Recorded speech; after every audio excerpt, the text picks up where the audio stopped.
Good evening, everyone. It's your girl, Marcy Thomas, back with you for another episode of the BGC Book Club. So please come on in the room. Come on in the room. I am really excited for this conversation because I'm actually going to be talking to a friend of mine. If you watch regularly, you may hear me shout out her name on a regular basis. So tonight we're going to actually have a chance to have a conversation. So I'm coming to you from the outskirts of Atlanta, Georgia, originally from Cleveland, Ohio, and I've lived a whole bunch of other places in between. So I'm always excited to see who's in the room with us. So if you're new here or you've been here before, please feel free to share where you're joining us from, just so we can know who all is here. So this young lady that I'm about to bring up to the stage is someone that I met last year when her first book, her debut novel, came out, The Gardens of Eden, and that's Rosey Lee. Now, she writes stories about complicated families and complex friendships, but a happy ending is always guaranteed. She is a nominee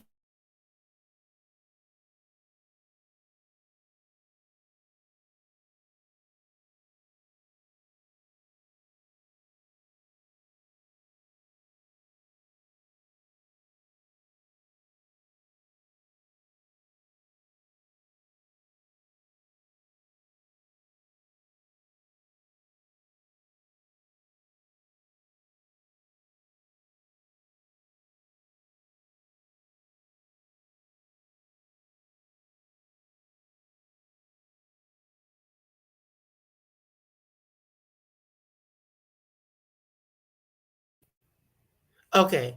Not sure what happened. I think we lost Rose. Okay, she's in the background still. Okay, that's the thing when you're doing live, it's always the potential for technical difficulty. So I see that we're back and Rosie's back in the background as well. So good evening to you, Jana. But anyway, we're here tonight to talk about A Gardin Wedding, which is Rosie's second novel. Now, she lives here in Atlanta with me, but she's originally from New Orleans, and she has another job that she does when she's not writing wonderful books. So we're going to dive all into that here in just a moment. And without any further delay, I want to welcome Rosey Lee back to BGC Book Club. Hi. Hey. So welcome, friend. I know we had a little bit of technical difficulty. Yes, I'm sorry. I don't know what was going on because the Wi-Fi connection didn't dip. It was still there, but suddenly you were frozen. So I said, let me just refresh and come back in. So welcome, friend, and welcome to everyone. Jana, the author of The Haunted Air, just said hello. All right, Jana. Well, welcome. Well, I can't wait to dive into A Gardin Wedding. I loved The Gardens of Eden last year. This is like the second book in the series, and I was really excited for this one to come out as well. And of course, I've been with you through a lot of this journey, so it's exciting for me for a lot of reasons. Thank you. That means a lot. Yes. So of course, this is your second time out in a year and a half, so that means you have been busy. I have been a little busy. Lots of juggling, but I think it's coming together okay. So yes, and it is. And so now, when you first wrote about the Gardin family, did you know that you were going to write multiple stories? So when I first started, no. The plan was for The Gardens of Eden to stand alone. But by the end of that novel, I just wasn't able to get one of the characters to the point that she needed to be. Naomi Gardin, Ruth Gardin, and Mary Gardin, the other main members of the Gardin family, all grew and healed like they needed to. But Martha Gardin, the troublemaker, just didn't quite get it together. Martha did just enough to kind of fake it to make it, right? Just enough to get by. And so true to her character, she just needed her own book.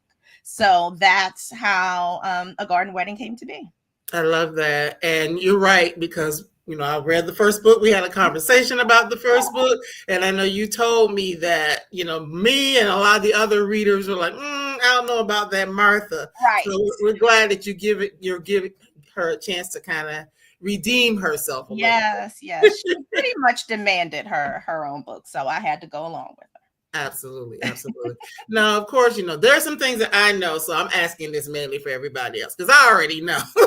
And we have had an in-person conversation about this book as well. So But for those who may not be familiar with the Garden family, you've mentioned some of the members of the family. Just give us just a little snippet of background about who these ladies are. Sure. So Naomi is the matriarch of the family. And in the first book, Naomi was just really sick of having to be the one to hold the family together.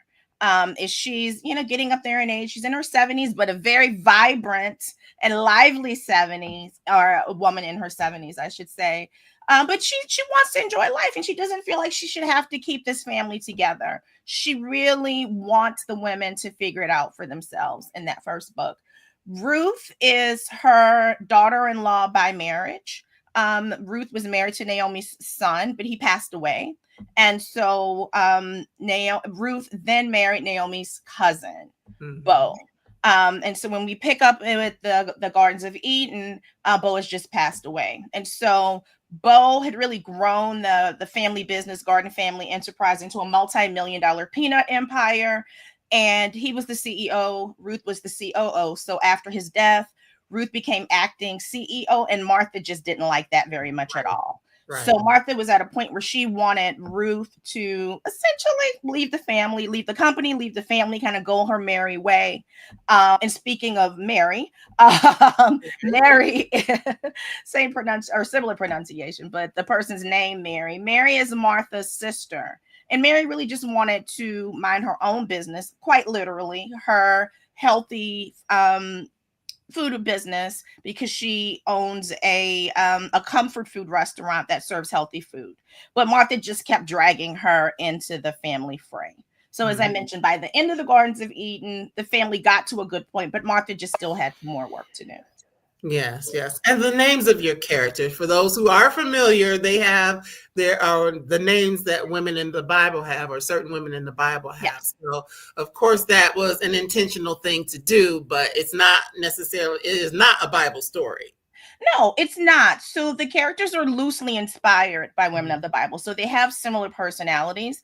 I just wondered what happened after the stories told in the Bible. And so the Gardens of Eden answers that question. But no, it's not required that anyone really knows anything about the characters or their personalities that are based on the women of the Bible. You don't have to have read the Bible or even know it. In fact, one of the biggest compliments is when people tell me, I grew up in church, I still go to church, but I didn't make the connection.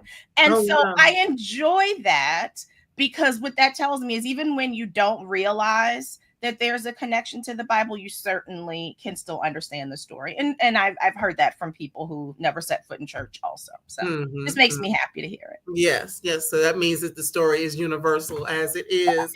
Because we all know of, and some of us might be a part of families that has some little mess going on.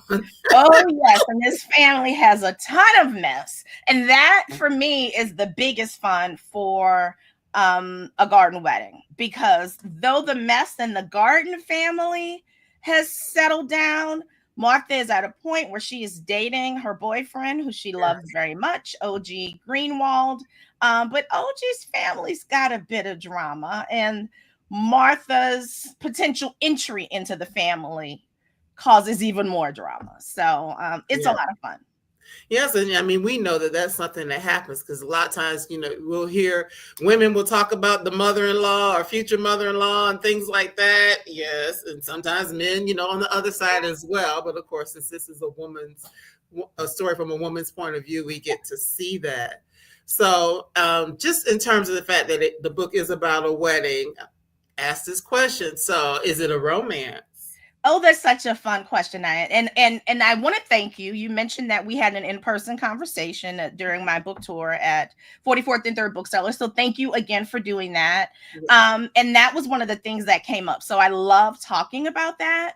The book definitely has romantic elements, but if people are looking for a traditional romance with all the kind of, all the things that are required to happen in a romance at certain points in time, those things don't happen because my book isn't formally in the romance genre, but there is absolutely a strong romance thread. There was a romance, or is a romance thread also in the Gardens of Eden, but it's a stronger thread in A Gardin Wedding. Yes. And we know that we exist in life And romance will or won't be a part of our lives anyway, so it's not necessarily that we're just strictly focused on that one element of life. So that makes a lot of sense then. Yeah.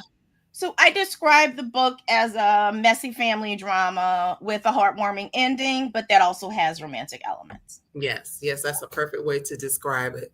So now we already know that Martha is a mess. And so, as this book launches off, we kind of see Martha getting an opportunity that she wasn't necessarily expecting, and then things kind of take off from there. That's true. So the story starts at her Aunt Naomi's wedding. And so something very special happens for Martha, something she's been waiting for. But things don't quite go the way that she thought they would go. And that causes a bit of, it starts the ball rolling for the changes that Martha needs to go through in life. Because Martha definitely has to go through some changes. And I'm trying to remember, how old is she? Is she in her early 40s, late 30s? Mid 30s. Mid 30s. Yeah. So she's lived long enough to have had some experiences, but yet in some ways she's still trying to figure out who she is. She is, which happens. I'm still trying to figure things out, and I'm in my 40s. So yeah, girl, I understand. At the point that we stop growing, I think we stop living. So as long as we're alive, we are growing and changing with our environment and with the things that happen to us in life. So yeah, Martha's been carrying some things around for a long time that even she doesn't realize how they've impacted her, and so that's what she unpacks in the story. Yes, and that's the truth for so many of us, because sometimes we can have experiences in our lives that really kind of guide who we become or who we allow ourselves to become. And if those things weren't necessarily positive and we don't deal with it, it shows up in a lot of ways. It can show up in fractured relationships, or not knowing how to deal with people, or not really knowing what you want to do with a career, whatever the case may be. It shows up in a lot of different ways. Absolutely. Now, one thing I did not get to mention, because I wanted to make sure I got you on because of those technical difficulties. Okay. But you by day you are a physician. So you lead a double life. I like to say that my alter ego is a physician. Yes. Yes, because Rosie's the pen name. That's what I say. Yes, Rosey is your pen name. Yes. But like you, Martha is a physician. She is. So that plays a big part in how she's characterized as well. Yes. So when you were thinking, not that Martha is you, because we know that she's not, but when you were thinking of how to craft that character, did you take into consideration your work as a physician? I absolutely did. And I think will continue to, as the Martha character continues to evolve in future books that I hope y'all will get to read. But so it's really important to me that my books have health themes in them. My books are primarily for entertainment, but I love to offer people an opportunity to learn something new potentially about a health condition and hopefully apply it in their lives. And not just a health condition, but just how to live healthy, joyful lives. And so there are health themes in the book. And so the Martha character really helps me out quite a bit with that.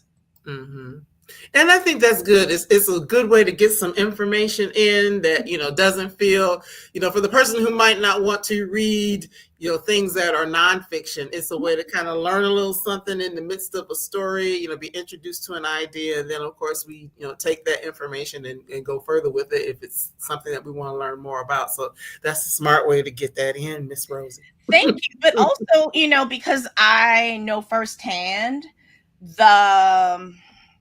I'll say the honor that it can be to help family members navigate through health crises, but also the other side of that coin is sometimes people don't want to know your opinion about things. Sometimes they'll ask your opinion, but they may only want to apply it in certain ways. And so Martha, in navigating through things with Oji's family, she helps the family navigate through a health crisis. And the way I like to say it is Martha tries to navigate through that in her way.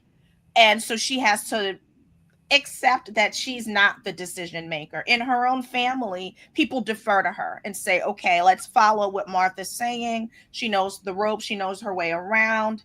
But as you know, when you're mixing families, things aren't Right. always the same in your partner's family as it is, or as they are in your family. And so Martha navigates through that in helping Oji's family deal with the health crisis. So yeah, she's dealing with her self and whatever her issues are, still navigating relationships within her own family Yeah. and her community and things like that, because she has been known for all this time as this person who, I guess, is somewhat of a busybody, somewhat, that person who wants to tell people what to do, have very strong opinions about others, but not necessarily always wanting people to express strong opinions to her about herself. Yes. Martha thinks she's perfect. She does. Right. And Martha does many good things in the world and in her family, but she also causes some problems. She does, which is why she needed a whole book to herself. She did. She did. But what also was fun was allowing readers to go to work with Martha and see some of the things she deals with. And so, as I mentioned, her sister Mary has a restaurant that serves healthy comfort food. So she and Mary work together on some things. And so, there's that sister conflict that gets worked out.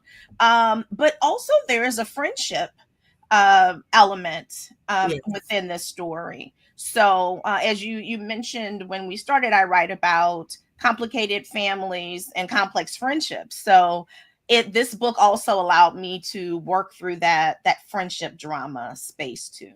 Yes, Jasmine. With Jasmine, Yes. So, and it's just interesting because in the first book, we don't necessarily see friends per se, but bringing that in as well, just to understand that even though a person might be a part of a close-knit family and they are in this town called Eden, which is where, the name of the first book, The Gardens of Eden, Georgia, which is not a real city. Right. So there is actually in Eden, Georgia, existing, spelled the traditional way, Eden. And because I envision this city that the Gardin family lives in as a place that allows us to explore what would happen if towns that were founded by previously enslaved people were allowed to thrive. What would life look like for people in their cute, sweet, lovely towns where people are doing well and thriving? What does life look like for them? And so in my version of Eden, Georgia, Edin, this town was founded by some members of the Gardin family, in addition to some other folks in Eden. So because of that history, the Gardins are very prominent. Right. And they're a prominent family, so close, they're close knit, but then also it's a small community. So everybody kind of knows everybody. Exactly. And so which makes for an interesting dynamic. Growing up in a small town where everybody knows you, but you have eyes on you all the time, creates a particular dynamic within a family that, especially a family that's doing well, that they don't let everyone in. And so we get to explore this relationship that Martha has that it's with someone who she used to be very, very close to. But now they just kind of see each other, around town at church and just say kind of hi, exchange pleasantries, and that's it. And so it's like, well, what happened? And how is this person close to Martha now? And so that was a lot of fun for me to also play around with in terms of really unpacking Martha's story and helping her to work through the things that she needed to work through in order to get to a healthier place in life. Yes, and really Jasmine was clutch in that regard, because the thing is, I think about family, and actually my mother and I were having this conversation earlier today. Sometimes in families, it's like there might be conversations that might need to be had, or, things that have been going on for a long time. And maybe people are apprehensive to have those conversations because there's a level of sensitivity and touchiness within families oftentimes, wherein, I mean, and not to say it's always the case with friends, but in some cases, it's kind of easier to have certain conversations because the stakes don't feel as high in some ways. Yeah. So I love the fact that you had Martha, work through some of her stuff with someone who's not, Mary, Naomi, or Ruth. Right. And that was very unexpected for Martha. And she did not enjoy it at all, as you can imagine. And so, but I think Martha needed to find herself in this place of seeming chaos, with things kind of going well at work, but having a lot of demands on her because of her position as the director of the primary care center, and this very public position that she now has because of her partnership with Mary on this healthy restaurant. And so with that going on and it being pretty high stakes, but also the drama in her personal life, but then her friend Jasmine, now working with her at the hospital, is creating some drama at work that she doesn't like. So it's like chaos everywhere, and she just doesn't like it. But I think it's the place that Martha had to be in to really say, like, wait, like, what's going on? Like, I need some peace somewhere, and I have to figure out how to get this peace that I need. I'm going to have to actually, like, ask myself some tough questions and work through things. Right, and that she does. Now, in telling the story, of course, you've talked a lot about what's happening with her business, things that are going on with her family, but also to remind you, everybody, this is a quote unquote high-powered woman who comes from this great family, and she's also seeking love and romance. Yes. So that's a whole nother element, of course, in the story, that this woman is having to navigate all of those things. So how do you show up fully in your career? How do you show up for your family, your family, and then show up for this family that you're about to be a part of? Yeah. Martha feels like everything that she wants is right within her reach, but just beyond it. But it's like, in time, it will get there. And so, but then as everything's moving and it's seeming like she's meeting challenges that might stop her from getting what she wants, she realizes that she's the answer to getting what she wants. It's not actually someone else. I love that. She is the answer to what she wants. Say that's a word for all of us. We are the answer to what we want. We are the answer to what we want. So let's talk about her betrothed. Oji Greenwald, the fine Oji. Yes. Now we get introduced to him in the first book, but they're not involved in a relationship really at that point. Not really. They meet each other, I believe, but they're not really in a relationship. Yeah. So by the end of the book, we find out where they are. Right. Which I think is a good segue, if you don't mind my saying. Yes, this is the second book in the series. The books are written sequentially, but the second book, A Gardin Wedding, is written in a way that if you come into the series with A Gardin Wedding, you do still get enough of the background within the story that you don't feel lost. But if you're the kind of person who's like, well, what do they mean by that? I want to know all the juicy details. Then yeah, you should go ahead and read the first book, The Gardens of Eden, first. Yeah, and mine is that's okay. Mine is an advanced copy, but yeah. But we're gonna make sure that you get that. In fact, I know I owe that to you, so I told you. Ma'am. I haven't done that yet, so yeah, and I've seen you a million times. That's what's so funny. I keep forgetting to That's okay. It's all right. I know I'm a bad friend, but I'm gonna work on myself. See, none of us are perfect. None of us are perfect. But if you're reading with the book club, or you just feel like, hey, this is wedding season, I want to jump in with book 2, you can, and then just treat book 1 as a prequel if you feel like you want to know how we got to that point. So totally up to you. 2 can be treated as a standalone if you so desire. If we so desire, yes, that's correct. But you know me, I went back and read the first one because I wanted to be up to date and make sure that everything is everything and I'm not missing something. So I just suggest that. Yes. But when we meet Oji in this book in A Gardin Wedding, we get to know him and we find out, yes, he's this tall, dark, handsome, successful man, but he's got some stuff going on as well. Oji, Martha is known to keep her secrets, and Oji is known to keep his as well. Well, I shouldn't say he is known to. Martha discovers that everything isn't quite what it seems. relationships. So yeah. And well, you know me, my thing was like they have like a whirlwind situation going on, and me, I'm always suspicious. Be like, what is it? What's going on? What's the rush? What you got?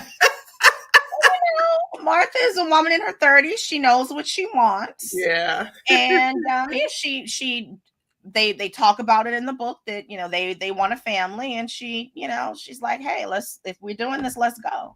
I respect her. It's not everyone's approach, but I think if people continue reading the series, they might see that not all the Gardin women think that way. So we'll see what happens. I'm trying hard enough not to give spoilers about A Gardin Wedding. So right. Yeah, we don't do spoilers here. If you haven't watched before, we don't do spoilers here. Yes, we don't. So I won't say too much about what I'm working on for book 3 then. Yes. But yes, he comes from a family that is, seen as very prestigious and things like that. So that was one of the interesting elements of this story, is that even though Martha has certain things, her family history, things that she's done on her own, her great career, the family business, all of these things that she's tied to, there's still something that she's seeking that she feels like she's going to get by being a part of his family.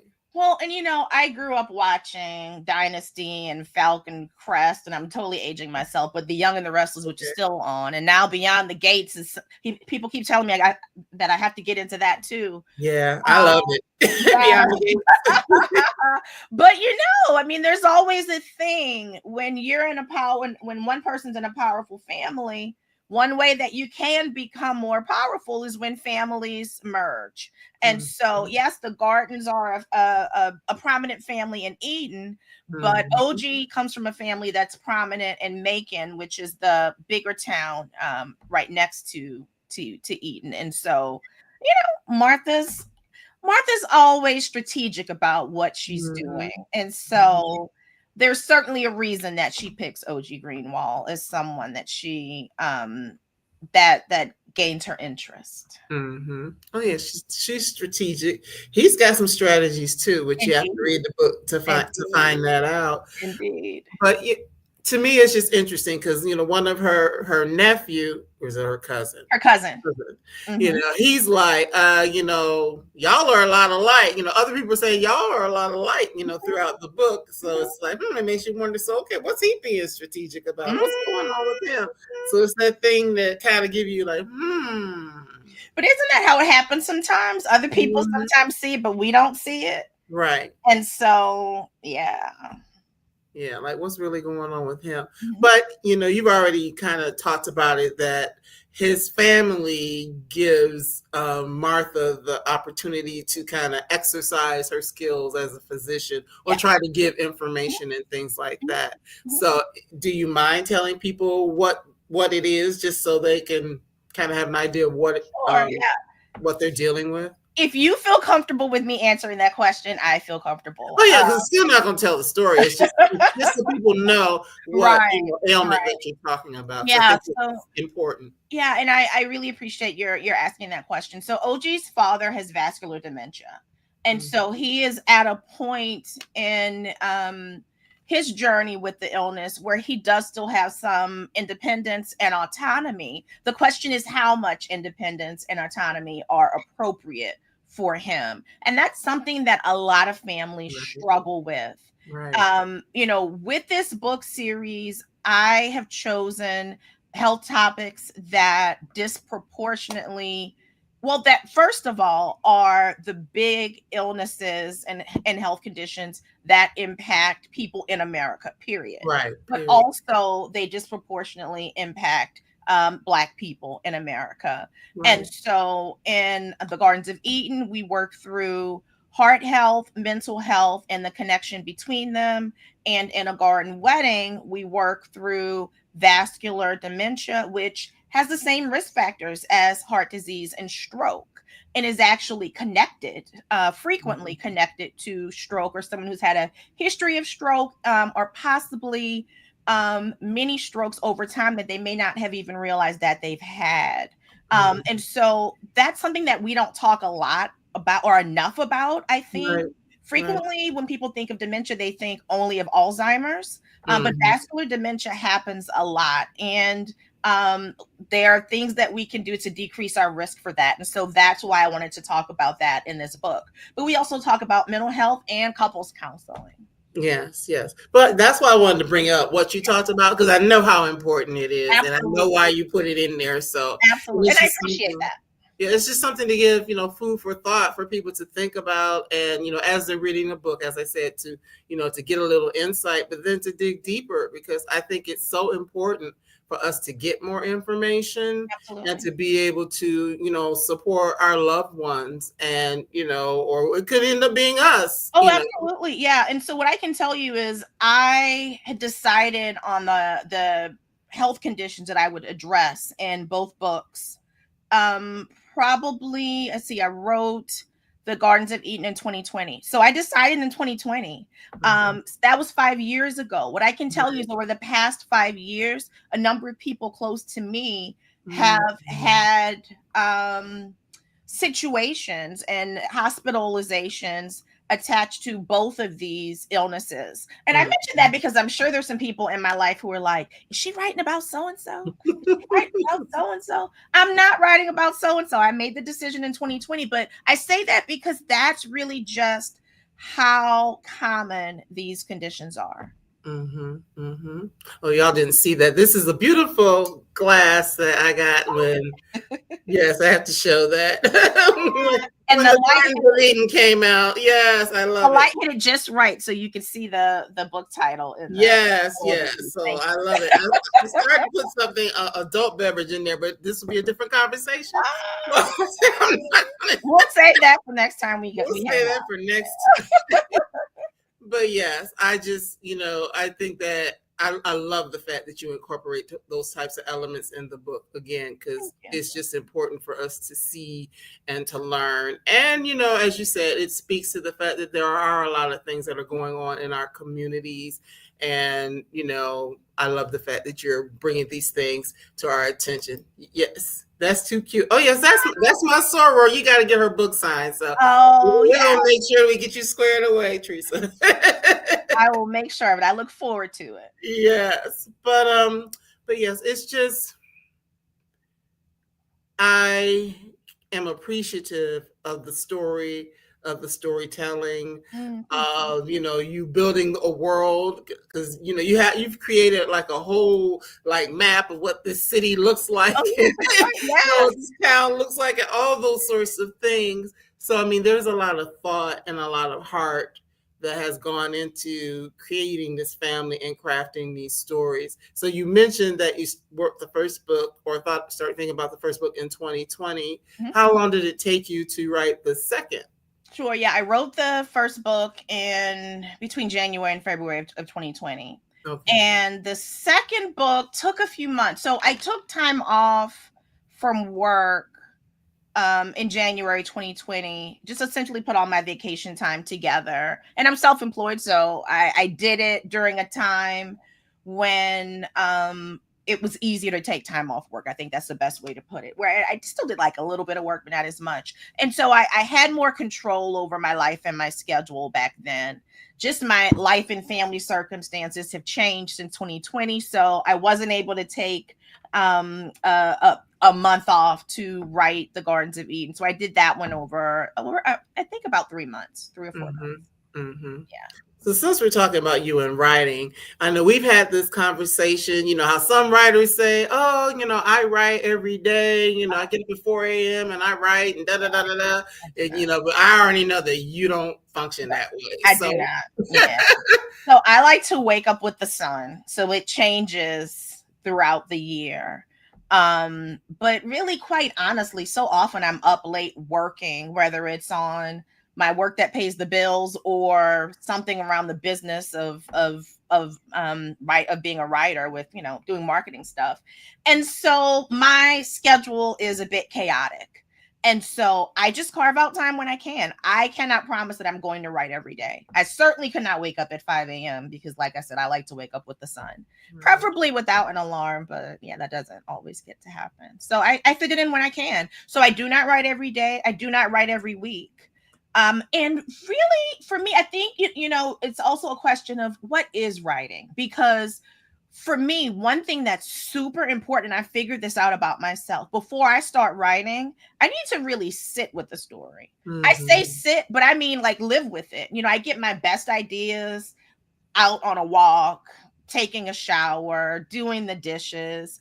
Things will just pop in my head. Or sometimes watching a commercial, or scrolling through Instagram, I might get an idea. Just about something that may happen. And so I need to have a decent layout in my mind, like a skeleton of what's going to happen over the course of the book before I start writing. And so until I have that, I'm not going to write. So, I have this kind of prolonged stage where things are just kind of marinating, I think I call it. And I'm smiling because I know from hanging out with you that we could be at a concert and I'm like, what are you doing? She's writing notes. Right. And I always tell you, because if we're at a concert and I don't want you to be like, why is she like sending an email? And I'm like, no, I got a great idea. Because especially at like at a symphony performance, the ideas just flow. So Atlanta Symphony Orchestra, if you're at a concert and you see somebody with curly hair down like this, it's me getting an idea. Yes. I can attest to that, because that was one of the instances. But yes. And it's something about symphony music. But I also write to I only write listening to cello music. It's we all have our quirks. So it's something about my brain and classical music that works.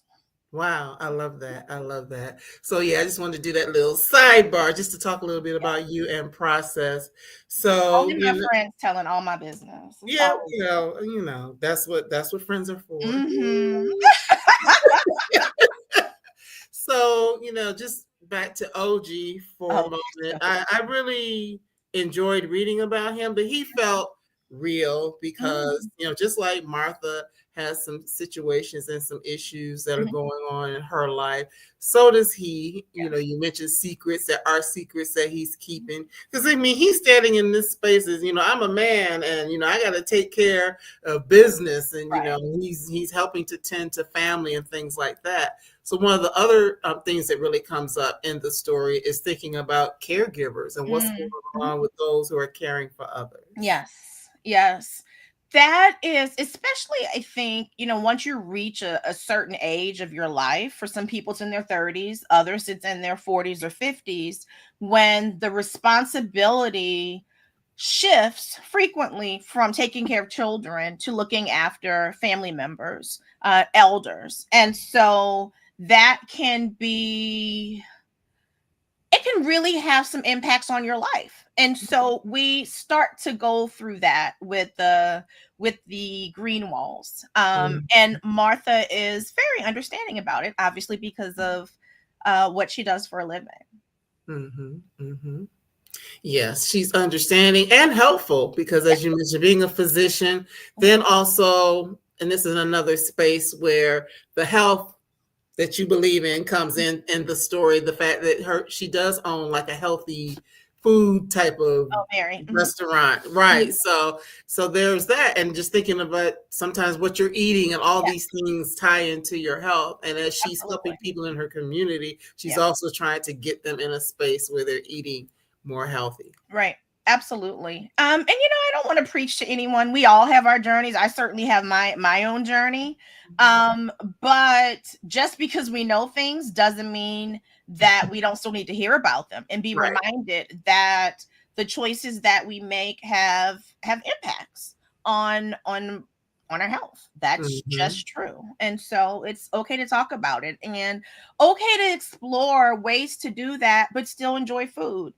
There's a reason that I mentioned that I'm from New Orleans in my bio. Food is very important to me in my life, certainly as a Southern woman, but as a Southern woman who's from New Orleans, absolutely, food is a very, very important part of my life, a part of my overall culture, and a part of my family culture, and how we really even how we identify, because I am so-and-so's granddaughter, I know how to cook certain things, and I know how to Okay. cook them the way that she cooks them. And there's some people who know that, and sometimes ask me to cook things. So Yeah, 'cause I'm looking at you like, so that's a part of, it's very much a part of how I see myself. And so that's an important thing to consider when I'm writing books.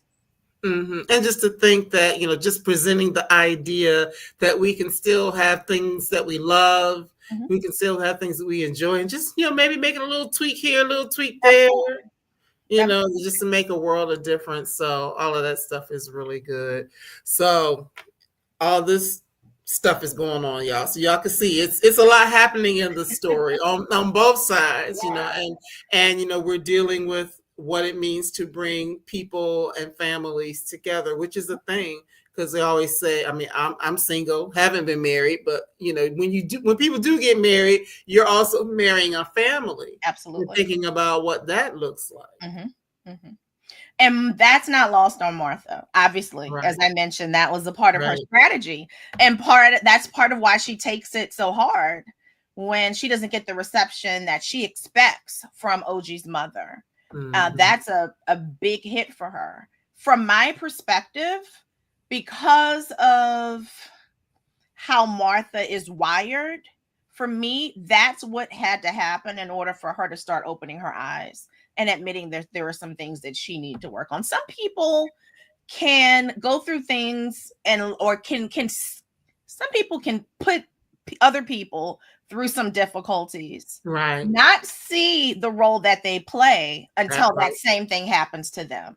And then suddenly they're like, well, wait, well, and of course the folks who watch them create the havoc are like, well, wait, how do you think so-and-so felt when you did that to her? Right. Or him? Yeah. So our sweet little Martha, she just had to go through her thing, and she had to go through her things. And yes, we definitely see that kind of, what they say, karma, if you want to call it that. That's what people call it, but yeah, I like to say God's memory is long. God's memory is long. I love that. That sounds a little better. Potato. I let people choose how they want to say it, but that's how I say it. Right. And it's funny because I actually have a cousin named Karma, but she spells it with a C. Very creative. I like that. Yes. We also get to see, and you mentioned it, mental health. Mental health is in both books, but it looks a little bit different in this particular book. But just to see, what does it mean when you have a couple, specifically couples therapy, two people coming together who have a bunch of different things going on that they have to work through and sort through, and deciding that, hey, maybe we might need to talk to someone so we can work things out between each other and figure out what we need to work out among ourselves or within ourselves. Yeah, absolutely. And there's still that thread of individual therapy. Yes. We just we're not in individual therapy sessions in the second book in the way that we are in the first book, but we do have the couples therapy sessions. So, I just wanted people to have a different experience of counseling in the second book as compared to the first one. And you know what just popped in my head, episode of My Wife and Kids, where what's his name, Michael and Jay are in therapy, and the therapist is from your city. What's that man's name? Is it Wendell Pierce? Wendell Pierce plays the and she's like, well, Michael's always doing that, and she's like, how's that make you feel, girl? Something like that he says. But yes, it is important often, for people to be able to figure out, premarital, postmarital, or after married, whatever the case may be. Yeah, it's really funny because I've cycled through Instagram thinking I was having a wedding, also thinking that I'm going to couples counseling. And I'm not, just because I'm not married. But but I just think, certainly more people, I think, would benefit from therapy and just really want to normalize talking about therapy, talking about mental health. And, I look at mental health in the same way as I do physical health. And in the same way that I, believe in going to an internal medicine doctor or a family medicine doctor or a pediatrician or a gynecologist or a dentist, that's the same way I see talking to a mental health professional. It's something that's important for health. Mm-hmm. It definitely is, because the reality of it is that there are things that could be going on up here that are impacting everything else. Absolutely. And that's, again, something we talked about with in the Gardens of Eden. Almost at A Garden Wedding, but in the first book, in the Gardens of Eden. Yeah. So now, again, we don't ever do spoilers here. So if y'all are looking to get the whole story, you're not going to get the whole story, but just understand that we got these two dynamic, beautiful Black people who are trying to work through all of the things they have going on in their lives. Trying to make it happen. They're trying to work it out so they can decide, if there is or isn't going to be a wedding. So we kind of know that it's called A Gardin Wedding. But maybe it's called that because it starts off at a wedding, Marcy. Exactly. We don't know. Yeah, that's true. We don't know for sure. We don't know for sure. We don't know. But we also know that Rosey writes books with happy endings, and there is a bride and groom on the cover. So is it really a spoiler? I don't know. No, it's not really. But also, just because there's a wedding, we don't know how we get there. That's right. That's always the thing. Because there's another book you and I were talking about last night, and it's like I did not read the ending of said book. If I decide to, it's still going to be like, okay, this is how it ended, right. But how did they get there? How did we get there? That's right. There's still a reason to want. And that's I love that you said that, because when I just kind of talk about my tagline, that's what I say too. It's a Rosey Lee story. There's going to be a happy ending, but how are we going to get there? And I can tell you, my own sister, who is someone who always reads my books early and gives me feedback, she read A Gardin Wedding and she was almost done, and she said, "Well, is there going to be a wedding?" So exactly. Just saying. I'm not going to tell y'all what that means, but she was satisfied. So right, because you just never know what's going to happen. Because I mean, hey, there are runaway brides and runaway grooms and all sorts of things. Yep. So you just never know. Yep. How that's going to all end up. But go ahead. And I just was going to say, and enjoy the ride. Enjoy the ride. That's the whole point of enjoying the ride. So of course, in the first book, we get introduced to this set of lovely ladies and the men that they love, or maybe don't, or whatever the case may be. Right. We get introduced to them.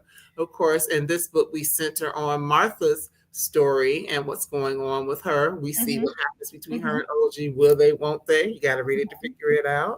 Right. But I do know that there is a third book.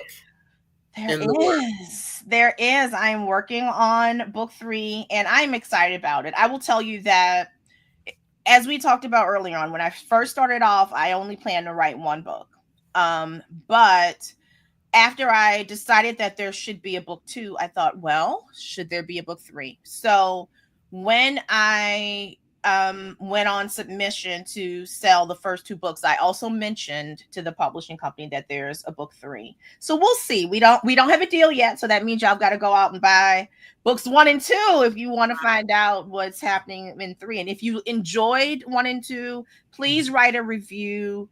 Please gift the book to someone for their birthday, or if they're getting married, or for Christmas or whatnot, and really just talk about it. Word of mouth is really what sells books. So tell people that you enjoyed this book. And because I really am excited about book 3. So when I conceived of the idea, I thought, have a good idea, or a good general idea of what would happen in book 3. But as I worked on book 2, or as I got started on it, I was like, I don't know, I'm not sure.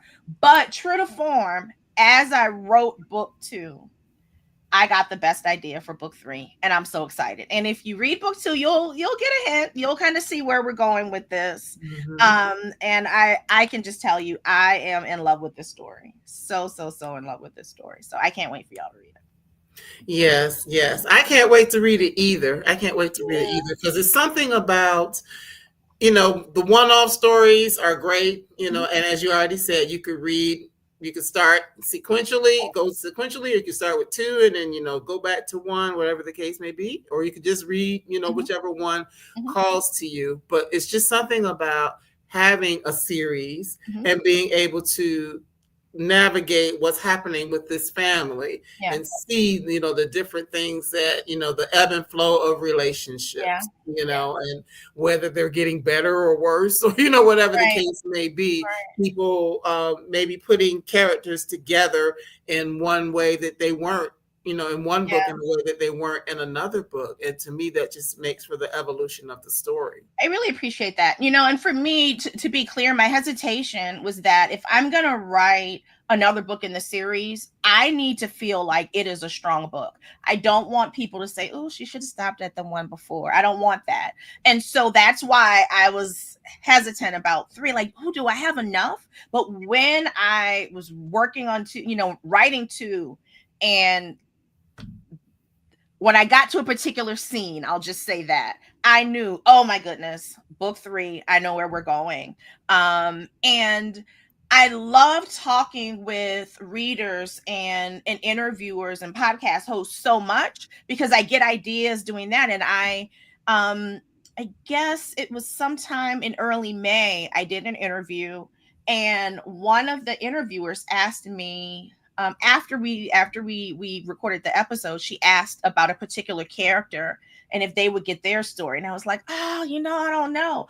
But I ended up having to take a long drive a couple days after that. And as I was driving, I got excited. Within about 45 minutes, I knew what book 4 would be about. And when I tell you, I'm excited about that one too. So I'm like hoping I can hurry and finish 3 so I can start working on 4. Okay, yeah. I'm about to say, did we skip over something? You did say 4, so you got a 3 and a 4. I thought we talked about that, but I didn't realize that. Okay, I'm getting something new. Brand didn't tell me. I know. I thought I told you. I knew there was 3.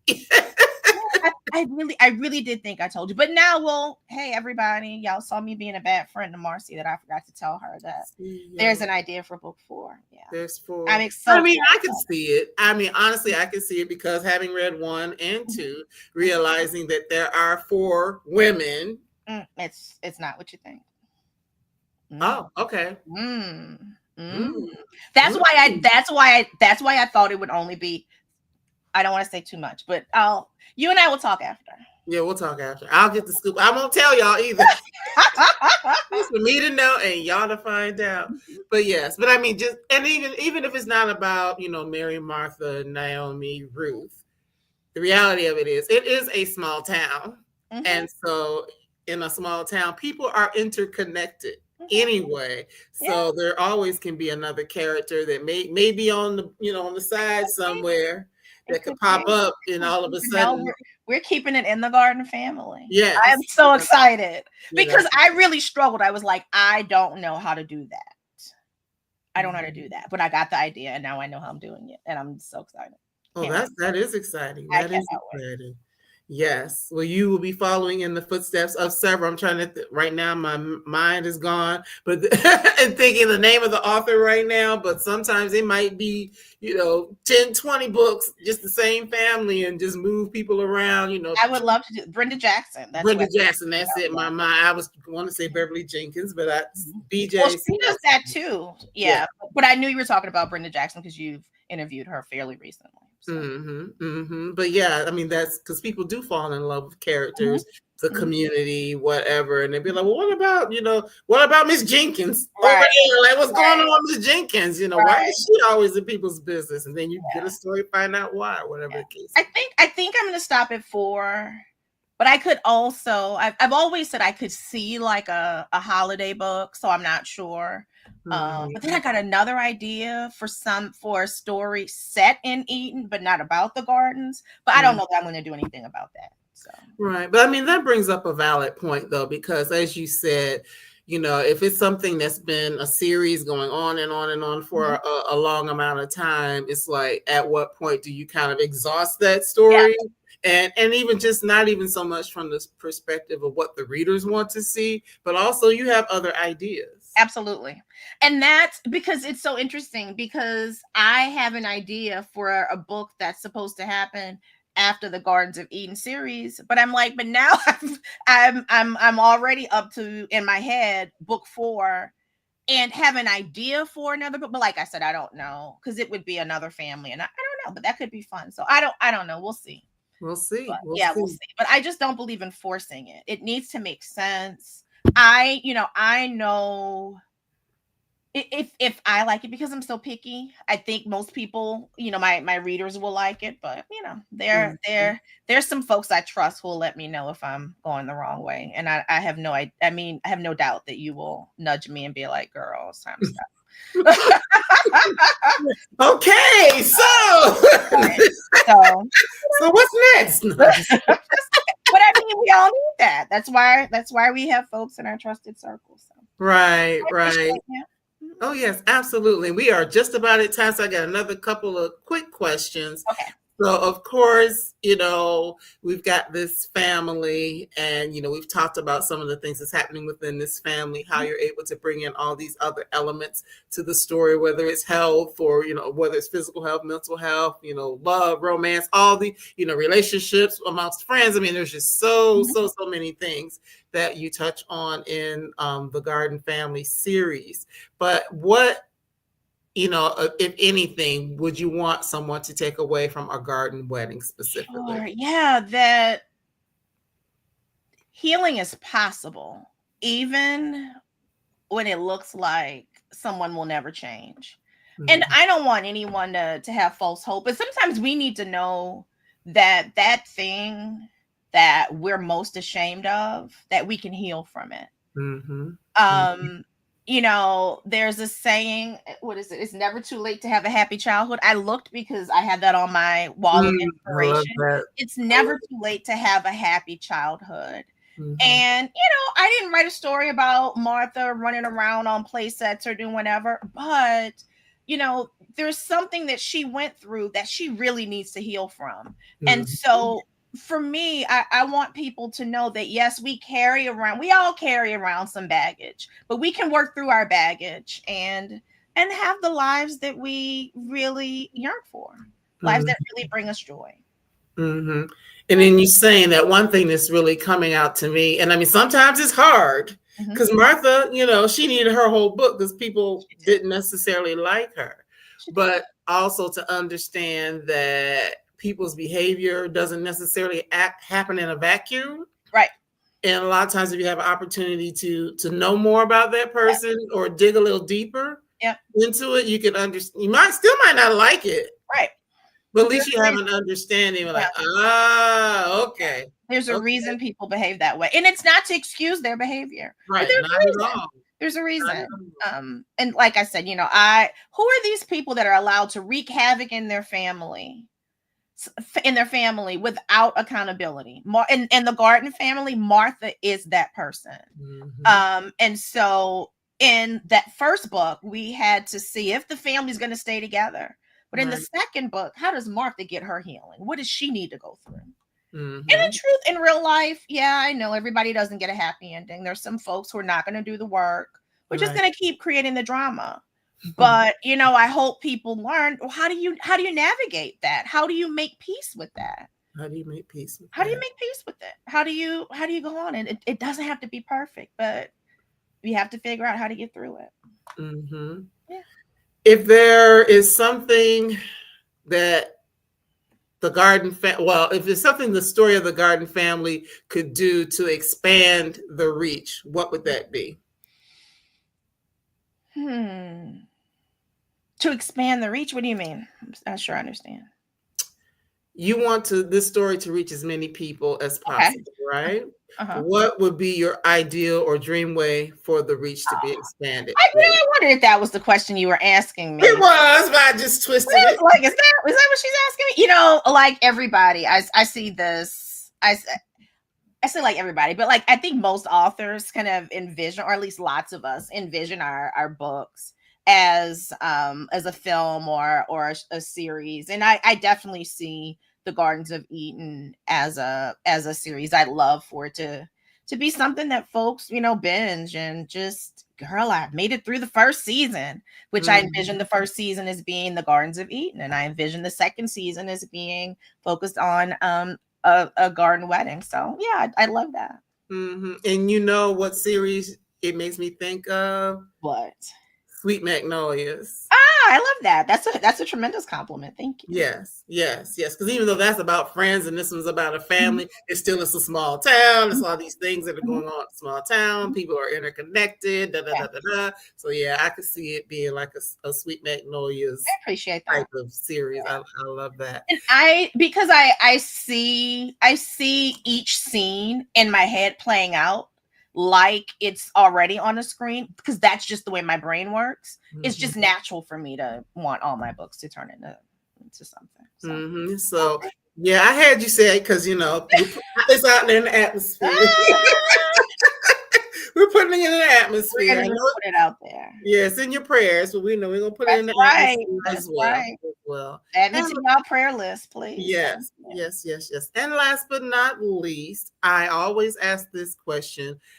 I know that you've been on a book tour. We've had an event together. You had some events over the weekend and things like that. So are there any places or spaces within the next few weeks that people can look to come out and meet you and get their books signed? Yes. So let's see. So I can tell you that there are signed copies of my books at 44th and 3rd in Atlanta, All Things Inspired Boutique in Mableton, Georgia, A Small Place bookshop in Avondale Estates, which is in DeKalb County. And next month on July 26th, is it 26th? Yes, Saturday the 26th, I will be in Lafayette, Louisiana at Cavalier House Bookstore. And so I'm looking forward to that. And I've got something coming up in August that I'm not allowed to talk about yet. But I'm really excited about that. And that's going to be in South Georgia. So all right. About that, yeah. All right. That sounds really great. So let me see. Somebody's leaving a comment. Oh, this was a great interview. Thank you. Thank you, Madam Queen. Thank you for watching. Thank you. Yes, because Marcy got me to tell all my business. Yeah, well, that's what friends are for. It's a different vibe when you have people that kind of know each other. Even though I always like to make people feel at home, but it's just a little different. It's your friend where I could tell that when we're out, she likes to get her notepad and start writing notes. Anyway, she loves to do that. But at the bottom, you can see it's been scrolling the places where you can follow Rosey Lee on Facebook and Instagram, and then also go to her website and want to make sure you get on her mailing list email list as well, so you can know about all the things that are coming up. Thank you.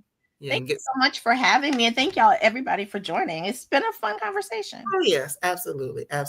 So that's all I have for now. So, Ms. Rosey Lee, I'm going to let you grab some water, and then I can get some more tea after we're done. A little bit. And then I'm going to announce the book for next week. So, everybody, I'll see you in just a second, Rosey Lee. Thanks again for being here. Thank you. You're welcome. All right. As always, it is so much fun to chat with my friend in real life and just to learn more and be able for you to learn more about her and her books and her journey and all of the wonderful things that she is doing. Of course, we didn't get into everything about her and her life, but there'll be more opportunities for us to do that as we continue to share more of her stories. So just by means of announcement, next week, which will be July the 7th, I believe is the date, we will have Kristen L. Berry will be here to talk about her book, We Don't Talk About Carol. So I'm excited for this book next week as well. It is like a mystery type of series or mystery type of book. So I'm really looking forward to that, something a little bit different. But next week, look for Kristen L. Berry, and we'll be talking about We Don't Talk About Carol. So I look forward to seeing everyone then. As always, thank you for watching, whether it's live or in a replay. Don't forget to like and share, and also buy the book. That's the most important thing. Get out and buy the book. And until the next time, till next week, I'll see you, and continue to take good care and keep on reading. All right.